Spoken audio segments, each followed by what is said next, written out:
Africa is gaining a new infrastructure megaproject. Announced at the start of the new year, Prime Minister Abiy Ahmed and Ethiopian Airlines unveiled the new airports at a staggering $12.5 billion. The project will eventually replace their current international airport, the Addis Ababa Bole International Airport, and its first phase is expected to be completed by 2030. If completed, it will be the biggest airport in all of Africa and will be one of the busiest in the world, with a projected capacity of 110 million passengers annually, whilst also cementing a new future for a progressing Africa.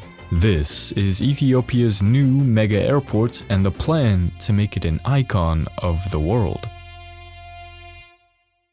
This is Ethiopia's current airport, the Ababa Bole International Airport, the region's current largest, and to be fair, it isn't a terrible airport altogether. It handles on average 19 million passengers per year, enough for any average airport to be proud of, except that this isn't an average airline. Ethiopia is actually Africa's largest airline by fleet and number of passengers, beating out South Africa and even Egypt by a lot. Now, if you actually zoom out, you begin to understand why. While South Africa and Egypt are both major hubs for travel, both seeing millions of tourists a year, they're both located at the very edge of the continent, which puts it at an inherent disadvantage for those that live farther away. For example, it would be like if America only had JFK or Los Angeles as their only international airports for the entire country. You are leaving out a massive chunk of people as well as creating a bottleneck for the country. This is why Ethiopia's location is so beneficial. Situated towards the middle of the continent, it's accessible to most of Africa's population, and it's also close to the other aviation hubs such as Dubai. With the ever-growing demand for flights, Ethiopia's current airport is struggling to keep up. It was first constructed around the 1960s, with its first major expansion project in the 1990s, which took it from a local to a regional hub. In 2003, it received an ultra-modern international terminal, fitted with a new runway and control tower.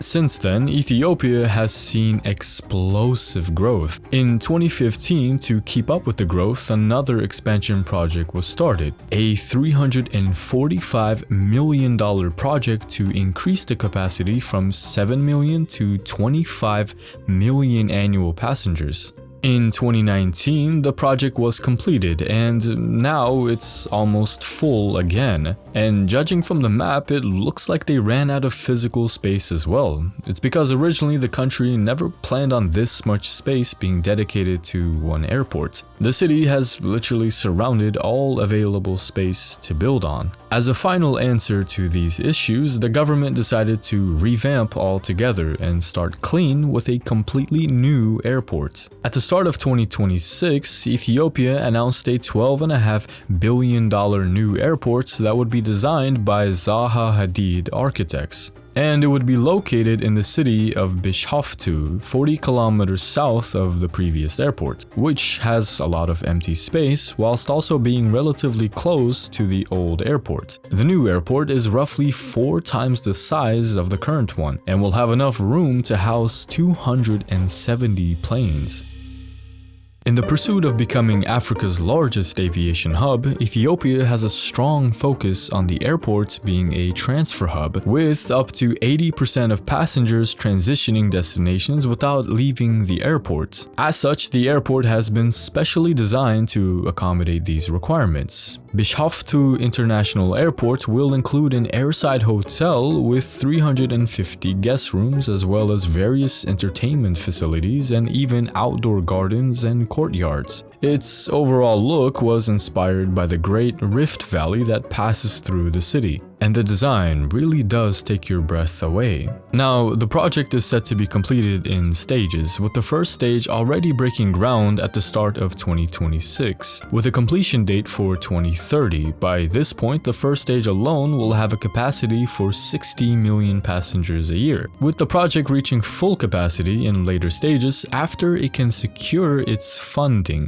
which, by the way, is coming from multiple places, the bulk of it coming from the Ethiopian Ethiopian government itself, and the others coming from places like China. It's no secret China has been a big player in Africa, investing in many infrastructure projects around the continent. And here is no different. In fact, it was China that gave the money for the previous expansion project in 2015. And once again, they're pledging $500 million for the construction of this new airport. But besides China, another player has interest in investing: America. In surprising news, the USA showed interest in the region, and there are even reports that they could invest up to $1 billion in direct financing. However, the country is still taking up a lot of debt to finance the project.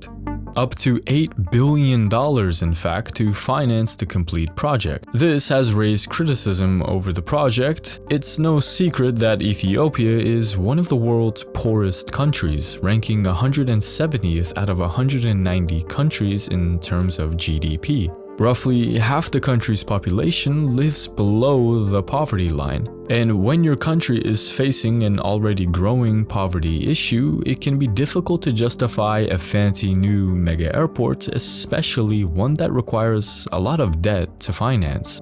Of course, this is a bet that Ethiopia knows is highly risky. However, if successful, will be highly rewarded. For example, Dubai had a similar situation in the 1980s and 90s. Before the city was popular, Dubai invested heavily in its aviation hub, even if there wasn't enough demand for them at the time. Today, aviation makes up a massive 27% of Dubai's GDP, supporting over 500,000 jobs. Another similar situation took place in Turkey.